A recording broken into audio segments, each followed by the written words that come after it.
On parenting this morning on Wake Up Nigeria, we are looking at the power of early education with Irene Enone. She is the head of nursery at Beehive School and an early years educator with nearly 2 decades of experience in nursery and primary education.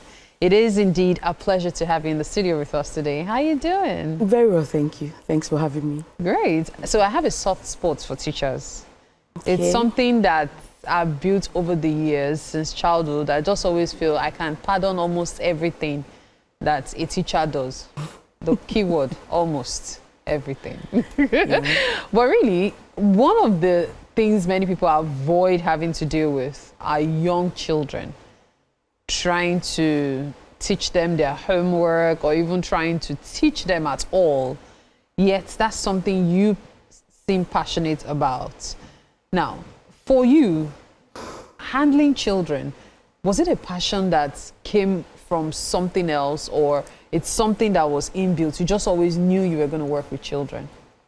Okay, so for my case, it wasn't always like that. I didn't start out to want to be a teacher. It just came, it grew on me, do you understand, over the years. Okay, so like I stumbled on, I would say I stumbled on it because I didn't want to do it initially. But of course, the love grew with time.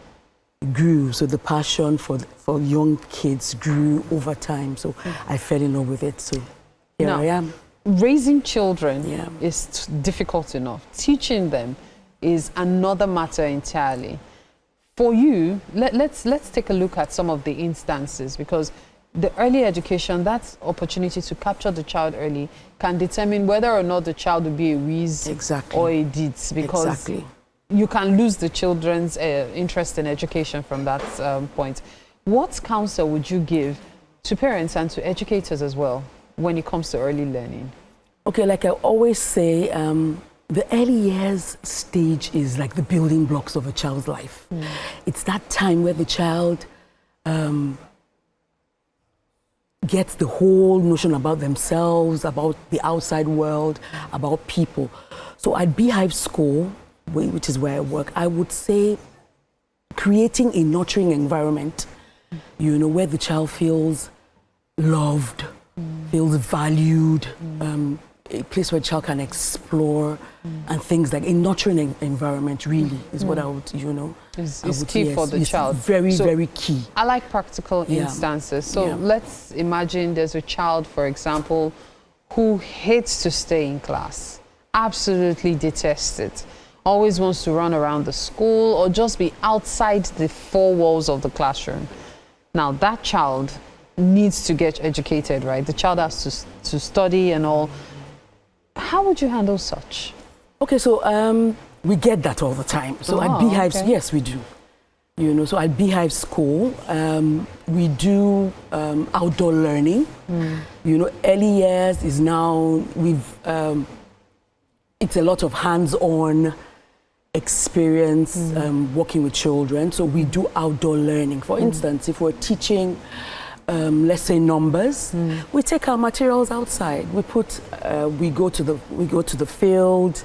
We have sections where we work with the children. We put our mat outside. We have what we call circle time, like a community meeting with the children. So we take it outside, and we do everything we need to do there. We introduce the topic. We have concrete material that we use for the children, and we walk there. And we've come to realize that children even learn better outdoors. You know, so it's what we've inculcated in the early years curriculum. So we do a lot of outdoor. So since we realized that they learn better there, in fact, like 80% of children learn better outdoors. So we do a lot of that. Okay. In the mornings, yes. Now, your school aside, now let's talk about you as an educator, you as an experienced educator. What would you say has been your most rewarding moment, especially when handling children? And what would you say has been the most challenging? Let's start with the challenging.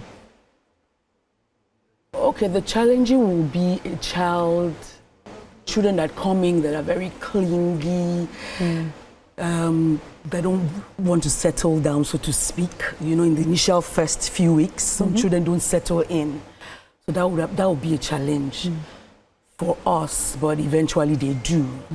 My experience, okay, let me see. Okay, I'll recall an instance where I had a child that came in. I was a bit hesitant to talk, to interact with their peers, always on their own, sitting on their own, and things like that. So what I did, and I still do, is we do what we call small group sessions, because we have free play in the afternoons. After the structured play in the mornings, where the children do their independent work, where they do circle time and all of that.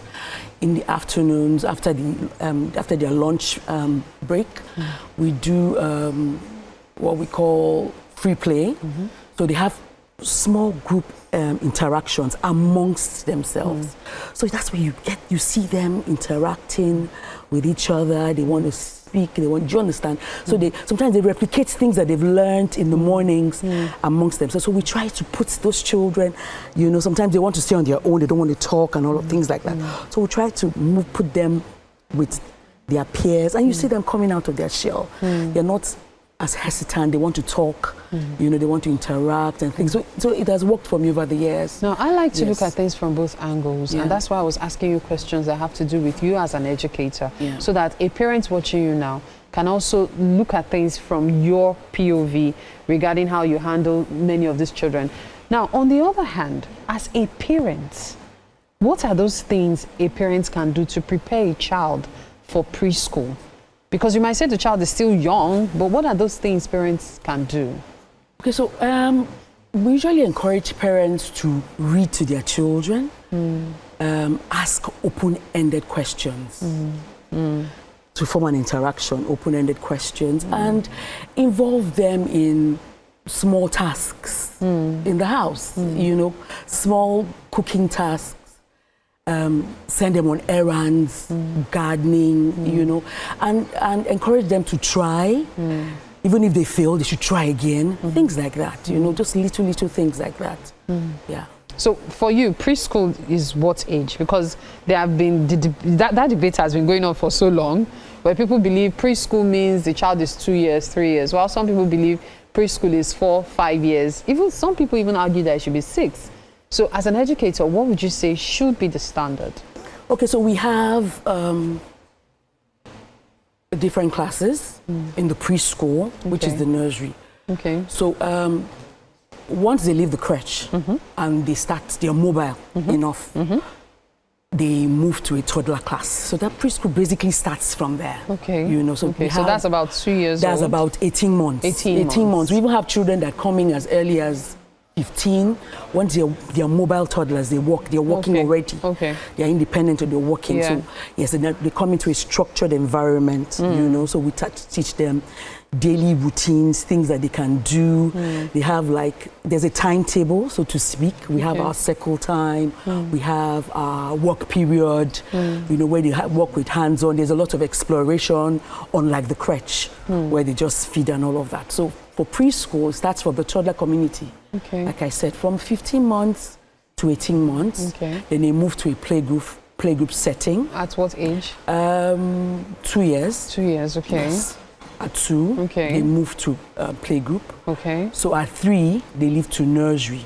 Okay. Yes. So from nursery, they move to reception class. That's nursery 2. Okay. Yes. Then reception class leads to primary school. Year 1, yes. Oh, that's interesting. I actually find that really exciting because many schools these days do, your child gets into school, say at 2 years old, the child is in playgroup. That's from crèche. Yes. And then from playgroup, there's nursery 1. Yes, nursery 1. Then there's nursery 2. Yes. And they will now have pre-primary. Yes, some schools do that. Actually. It's yearly, not like you are using, you're using the child's capability and the child's age. They do it yearly, no matter how advanced the child is or not. And so I wonder, do you think that's wise? Because sometimes I feel it kind of even causes regression in children that are way more advanced. Yeah. In your case, you're using the child's capability to decide. But these schools have it fixed and set. What's your take on that? So that's what the early years is all about. So it's, academics is not everything. Yeah, absolutely. There's a whole bigger picture out, out there. So the future demands other things like the child's emotional well-being, the child's social skills, how the child feels about himself, how the problem solving, critical thinking, and all of that. So that's why we do things like that at Beehive School. So once the child leaves the crèche and is able to motor skills. Yes, exactly. Formed. So we look at those things. We move the child to a toddler community where the child is working on those things, the gross motor, the fine motor, social skills, the emotional well-being. Because you find out that from the crèche to that age, they're still clingy, still teary, they're still keeping to themselves. We're not seeing their full potential. So we work on those things at that age.